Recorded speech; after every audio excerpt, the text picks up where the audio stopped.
এজন বুঢ়া আৰু তাৰ 5টা পুতেক আছিল। বুঢ়াই 4 পুতেকলৈ 4জনী বোৱাৰী আনিছিল, মাত্ৰ নুমলীয়াটোহে বাকী আছিল। এদিন কিনকিনীয়া বৰষুণীয়া বতৰত বুঢ়াই পুতেকহঁতক সুধিলে, বোপাহঁত ঐ, আজি কি কৰিবৰ দিন? বহুতো পুতেকে উত্তৰ দিলে, পিতাই, আজি ভালকৈ কাপোৰ কানি লৈ লগাই শুই থাকিবৰ দিন। মাজুটোৱে উত্তৰ দিলে, আজি খৰাহী পাচি সাজিবৰ দিন। বৰ মাজুটোৱে ক'লে, আজি পোৰা মাছে পইতা ভাতে খাবৰ দিন। সৰুটোৱে ক'লে, আজি হালোৱা গাঁঠি মাৰি পথাৰত হাল বাবৰ দিন। আটাইকেইটাতকৈ সৰু নুমলীয়াটোৱে ক'লে, পিতাই, আজি ভালকৈ এঠাইত কট পাৰি লিখা পঢ়া কৰিবৰ দিন। পুতেকহঁতৰ কথা শুনি বাপেকে একো নকৈ মনে মনে থাকিল। কিন্তু নুমলীয়া ভায়েকৰ উত্তৰটো শুনি 4টা ককায়েকে গুৰগুৰাবলৈ ধৰিলে। সিহঁতে ভাবিলে, ই লিখা পঢ়া কৰি পণ্ডিত হৈ আমাতকৈ ডাঙৰ মানুহ হৈ খাবলৈ ওলাইছে। আমি হালোৱা চহা হৈ থাকিম আৰু ই বৰ মানুহ হৈ আমাক গোলাম কৰি বাব। নুমলীয়া ল'ৰাটো স্বভাৱতে অলপ চোকা বুদ্ধিৰ আছিল দেখি বুঢ়াইও আনকেইটাতকৈ অলপ সৰহকৈ মৰম কৰিছিল। সেইবাবে ককায়েকহঁতে তাক সমূলি দেখিব নোৱাৰিছিল। গতিকে সিহঁতে সেই বিহমনাৰ পুলিটো সৰুতে উভালি পেলাই আপদৰ হাত সাৰিবৰ মন কৰিলে। এদিন 4টাই আলোচি থিৰ কৰিলে যে কোনোমতে চল বুদ্ধি কৰি সিহঁতে নুমলীয়া ভায়েকক মাৰি পেলাব। কিন্তু নুমলীয়া দেৱৰ বৰ বৌয়েকৰ বৰ মৰমৰ পাত্ৰ আছিল। সেই দেখি বৌয়েকে কেনেবাকৈ এই আলোচৰ কথা গম পাই নুমলীয়া দেৱৰেকক মনে মনে সাৱধান কৰি দি সোনকালে সেই ঘৰৰ পৰা পলাই গুচি যাবলৈ ক'লে। এদিন নুমলীয়া বাৰীত সোমাই পাণ পাৰিবলৈ বুলি পাণ বগোৱা তামোলৰ গছত উঠিলে। বাৰী চুকৰ আওহতীয়া ঠাইত সেইদৰে নুমলীয়া ভায়েকক অকলে দেখি ককায়েকহঁতে তাতে তাক বধিবৰ মনেৰে হাতত কপি দা এখন লৈ তামোলৰ গছৰ তলত থিয় দিলেগৈ। ককায়েকহঁতৰ গতি দেখি গছৰ ওপৰত পাণ পাৰি থকা ভায়েকে সিহঁতৰ কু মতলবৰ কথা বুজিব পাৰি ওপৰৰ পৰা মাত লগালে, ককাইটিহঁত, তহঁত আহিলি ভালেই হ'ল। মই ৰিঙিয়াই মাতোহে বুলিছিলোঁ।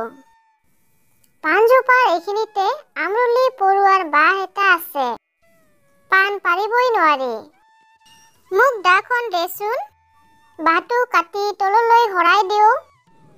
সিহঁতে তাৰ টেঙৰালি কথাৰ আচল মানে বুজিব নোৱাৰি বাঁহ এডালৰ মূৰত দাখনেৰে খপিয়াই খোচ মাৰি দাখন তাতে লগাই ওপৰলৈ তুলি ভায়েকক দিলে।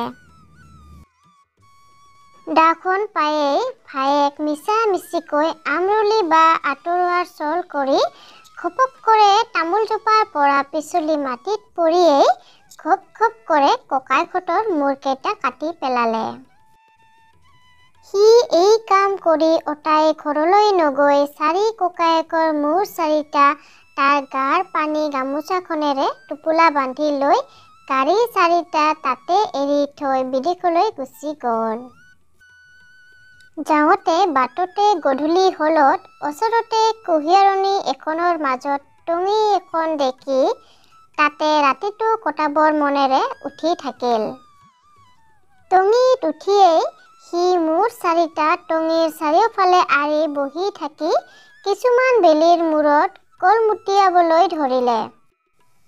এনেতে পথাৰৰ মাজৰ হোলা এটাৰ পৰা দঁত এটা ওলাই আহি টঙিৰ ওচৰত থিয় হৈ তাক মাত লগালে, হেৰা মানুহটো, তই আঁৰি থোৱা মূৰ এটা মোক খাবলৈ দিব পাৰনে? ৰাতি দুপৰত কাৰোবাৰ মাত শুনি নুমলীয়াই চকমক খাই উঠি চকু মেলি দেখিলে যে দীঘল দীঘল ঠেং আৰু দীঘল দীঘল হাতেৰে টুটুৱা দত এটাই আগতে থিয় হৈ তাক কিবা কৈছে আৰু দতটো ইমান ওখ যে টঙিৰ সৈতে তাৰ মূৰটো প্ৰায় সমান হৈ পৰিছে। ভয়ত নুমলীয়া জোৰ খামে খামিবলৈ ধৰিলে। কিন্তু ততালিকে সি মনটো ডাঠ কৰি ভয়টো লুকাই থৈ দতলৈ চাই কেৰকেৰীয়া মাতেৰে সুধিলে, তোক কি লাগে অ? বেগাই ক, মোৰ আজৰি নাই। দতে নুমলীয়াৰ কথাৰ ভমক দেখি কোচ খাই উত্তৰ দিলে, আপোনাৰ ওচৰত সেই মূৰ এটা মাগি নিবলৈ আহিছোঁ। আজি ভালেমান দিন মূৰ খাবলৈ পোৱা নাই। ইয়াত আজি মূৰ কেইটা আঁৰি থোৱা দেখি মোৰ বৰ খাবলৈ মন গৈছে। আপুনি কৃপা কৰিলে জানিবা মনৰ হেঁপাহ পলায়। নুমলীয়াই মাত লগালে, তোক মূৰ এটা দিলে তই মোক কি দিবি? মুখৰ সুধা কথাটোতো আৰু মূৰ পোৱা নাযায়। দতে ক'লে, মোৰ কি আছে, কি দিম? মোৰ কঁকালতে এই জলঙাটো আছে, তাকে লাগে যদি নিয়ক। নুমলীয়াই ক'লে, হেৰ জলঙাটো লৈ মই কি কৰিম? তাৰে মোৰ কি উপায় হ'ব? দতে ক'লে, এই জলঙাটোত আপুনি যতবাৰ হাত ভৰাব ততবাৰ এমুঠি এমুঠি ৰূপ পাব। ধৰক আপুনি জলঙাটো আৰু তাত আপোনাৰ হাতখন ভৰাই এতিয়াই প্ৰমাণ চাওক। এই বুলি দতে তাত জলঙাটো নুমলীয়াক দিলে। নুমলীয়াই জলঙাটো লৈ তাত হাত ভৰালতে তাৰ হাতৰ মুঠিত এমুঠি ৰূপ উঠিল। দেখি নুমলীয়াৰ মনত বৰ ৰং। তেতিয়াই সি মূৰ চাৰিটাৰ এটা দতক দি দিলে আৰু দতে ৰং মনেৰে মূৰটো লৈ গুচি গ'ল। ইয়াৰ অলপ পৰ পিছতে নুমলীয়াৰ চিলমিলকৈ অলপ টোপনি আহিছে মাথোন। এনেতে আকৌ কিবা এটা মাত তাৰ কাণত পৰিল। সি চক খাই উঠিল। সি চকু মেলি দেখিলে নাক আৰু দীঘল চুলিৰে কটাকাৰ ভূত এটা তাৰ আগতে থিয় হৈ আছে। কি লাগে বুলি সি ভূতটোক সুধিলত ভূতে কেনা মাতেৰে ক'লে,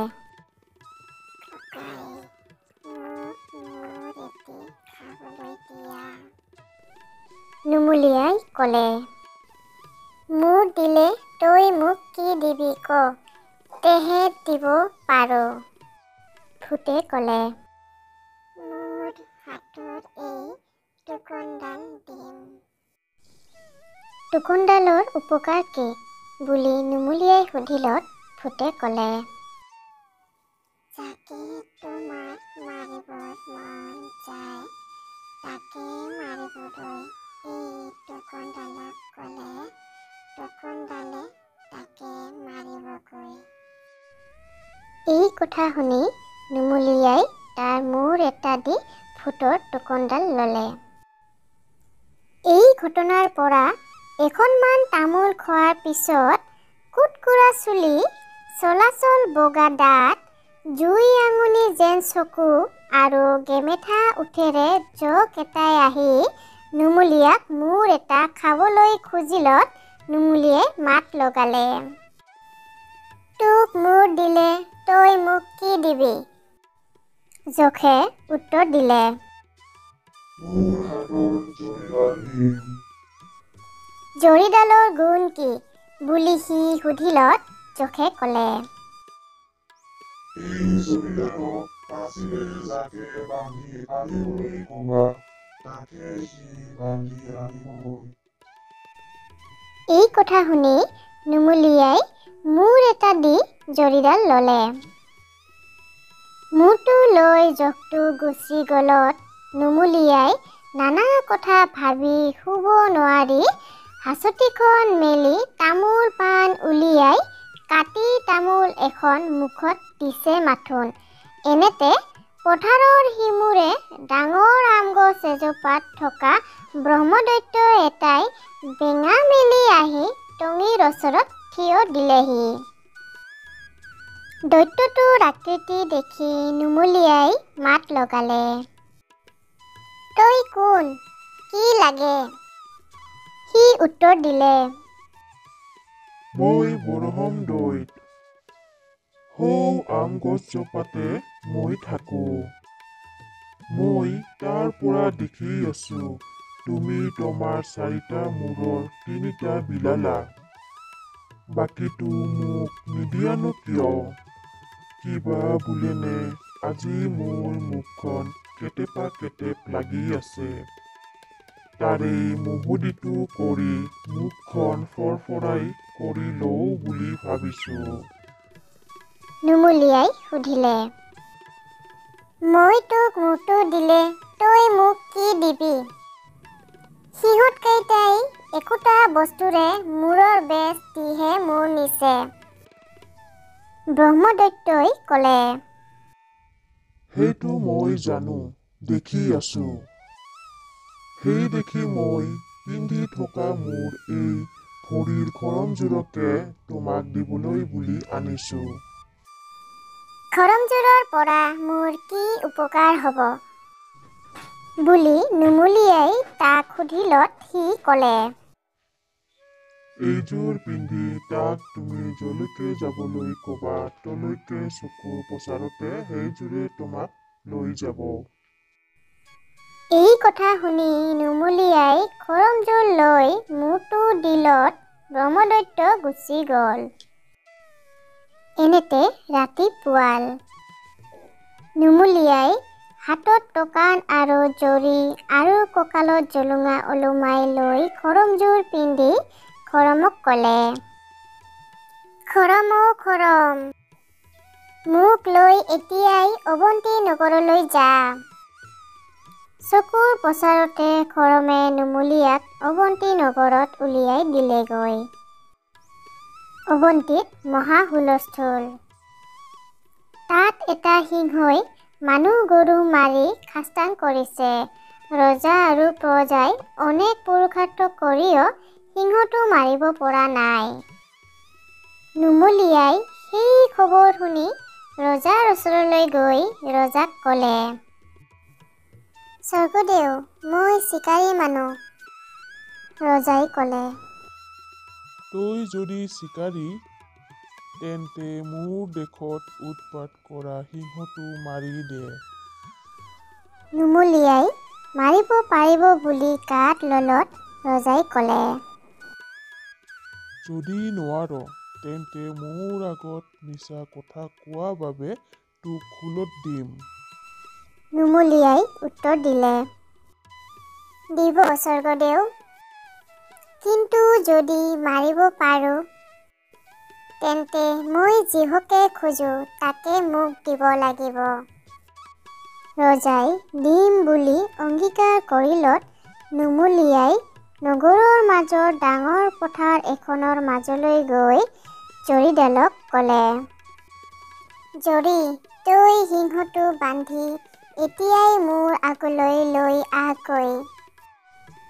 হুকুম পোৱা মাত্ৰকে জৰীয়ে হাবিলৈ গৈ সিংহটো বান্ধি আনি নুমলীয়াৰ আগত পেলাই দিলেহি। তেতিয়া নুমলীয়াই তুকনক হুকুম দি সিংহটো মৰিয়াই মাৰি ৰজাৰ ওচৰলৈ লৈ আহিল। ৰজা আৰু সভাসদসকলে চিকাৰীৰ এই কাৰ্য দেখি সন্তোষ পাই তাক শলাগিবলৈ ধৰিলে। ইয়াৰ পিছত নুমলীয়াই ৰজাৰ আগত আঁঠু লৈ ক'লে, স্বৰ্গদেউ, এতিয়া স্বৰ্গদেৱে পূৰ্বৰ অংগীকাৰ সুঁৱৰি বন্দী লৈ বতাৰ হুকুম কৰক। ৰজাই ক'লে, নিশ্চয়, তোমাক কি লাগে কোৱা। নুমলীয়াই ক'লে, স্বৰ্গদেউ, মোক নিজৰ জোৱাই কৰিবৰ আজ্ঞা হওক। এই কথা শুনি ৰজাৰ মূৰত আকাশী সৰগ ভাঙি পৰিল। কিন্তু ৰজাই অংগীকাৰ কৰি থৈছে, ভাঙে কেনেকৈ? সেই দেখি অনেক ভাবি চিন্তি নিৰুপায় হৈ তাৰে সৈতে নিজৰ জীয়েকক বিয়া দি তাক ঘৰ জোৱাই কৰি ৰাখিলে। নুমলীয়া হালোৱা চহা মানুহ। ৰজাৰ জীয়ৰীৰ চলন ফুৰণেৰে সৈতে মিলাই সি চলিব নোৱাৰে। সেই দেখি প্ৰতি কথাতে ঘৈণীয়েকে তাক হাঁহে। তাতে এদিন সি বৰ লাজ পাই খং কৰি ঘৰৰ পৰা ওলাই গুচি গ'ল। খৰমে তাক এখন অটব্য অৰণ্যৰ ভিতৰত উলিয়াই দিলেগৈ। দুপৰীয়া ৰ'দত তাৰ বৰ পিয়াস লাগিছিল। সেই দেখি পানী বিচাৰি এখন সৰোবৰৰ পাৰত ওলালহি। সৰোবৰৰ পানীবোৰ ফটিকৰ ধাৰ যেন নিৰ্মল। ভেট আৰু পদুম ফুলেৰে সৰোবৰখন জকমগীয়া। ৰাজহাঁহ, পানীহাঁহ, ঘিলাহাঁহ, শৰালী, বগলী, ডাউক, কুৰহাঁহ আদি চৰাইয়ে তাত ৰং মনেৰে সাঁতুৰি ফুৰিছে দেখি তাৰ মনটো ফৰকাল লাগিল।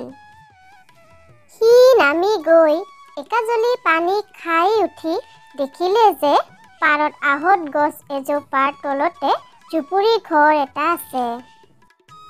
এখোজ দুখোজকৈ সি তাৰ ওচৰ চাপি গৈ দেখিলে যে তাত কোনো নাই।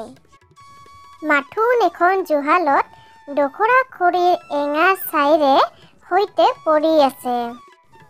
সি দেখিয়েই বুজিলে যে সেইটো কোনোবা সন্ন্যাসী ফকীৰৰ জুপুৰি। কিছুমান পৰ তাতে থাকি সন্ন্যাসীক আহিব নেদেখি সি ঘৰটো সাৰি মুচি চিকুণাই ওচৰৰে গছ এজোপাৰ আঁৰত লুকাই বহি থাকিল। গধূলি বেলিকা সন্ন্যাসীজন আহি ওলাল। তেওঁ দেখিলে যে তেওঁৰ ঘৰটো কোনোবাই সাৰি মুচি জকমগীয়া কৰি থৈছে। তাকে দেখি সন্ন্যাসীয়ে মাত লগালে, মোৰ ঘৰটো কোনে অতাই পিটাই থৈছে? কোন ক'ত আছ? ওলাই আহ। একো ভয় নাই। ইয়াকে শুনি নুমলীয়া গছৰ আঁৰৰ পৰা ওলাই আহি সন্ন্যাসীৰ ভৰিত দীঘল দি পৰিলত সন্ন্যাসীয়ে তাক আশীৰ্বাদ কৰি বহিবলৈ কৈ তাৰ মুখৰ পৰা তাৰ সকলো বৃত্তান্ত শুনি ক'লে, বোপা, তই কোনো চিন্তা নকৰিবি। মোৰ এই আশ্ৰমতে তই নিৰ্বিঘ্নে থাকি মোৰ সেয়া শুশ্ৰূষা কৰি থাক। তোৰ ভাল হ'ব। কিন্তু এটা কথা তোক কৈ থওঁ, এই সৰোবৰৰ পূব ঘাটলৈ তই কেতিয়াও নাযাবি। সেই ঘাটত স্বৰ্গৰ অপেশ্বৰীসকলে গা ধুৱেহি। পিছদিনা পুৱাই সন্ন্যাসীয়ে তেওঁৰ ৯ আলধৰাক আশ্ৰমৰ ৰখীয়া কৰি ক'ৰবালৈ গুচি গ'ল। সন্ন্যাসী গ'লতে নুমলীয়াই সেই সৰোবৰৰ পূব ঘাটলৈ গৈ মনে মনে পাৰৰে জোপা এটাত লুকাই থাকিল। অলপ পৰ পিছতে ৭জনী অপেশ্বৰী তালৈ আহিলত সি লাহেকৈ জোপাৰ ভিতৰৰ পৰা ওলাই তেওঁলোকক ঠেকত পেলাই অপেশ্বৰীসকলৰ এজনীক তাক বিয়া কৰাবলৈ সই কৰালে। ইয়াৰ পিছত নুমলীয়াৰ লগতে অপেশ্বৰীসকলে ভনীয়েক এজনীক এৰি স্বৰ্গলৈ গুচি গ'ল। অপেশ্বৰী ঘৈণীয়েকক লগত লৈ নুমলীয়াই খৰমত উঠি ততালিকে তাৰ শহুৰেক ৰজাৰ ঘৰ ওলালহি। ৰজাই জয়াকক দেখি ৰং পালে। তাৰ আগৰ ঘৈণীয়েক ৰজাৰ জীয়েকে তাৰ কেৰামতলি দেখি নিজৰ দুখৰ বাবে গিৰিয়েকৰ ওচৰত ক্ষমা মাগি সতিনীয়েকৰ সৈতে একেলগে সুখেৰে খাই বৈ থাকিবলৈ ধৰিলে। ইয়াৰ দিনচেৰেকৰ পিছতে অপুত্ৰক ৰজা মৰিল। শহুৰেক মৰিলত নুমলীয়াই সেই ৰাজ্যৰ ৰজা হ'ল।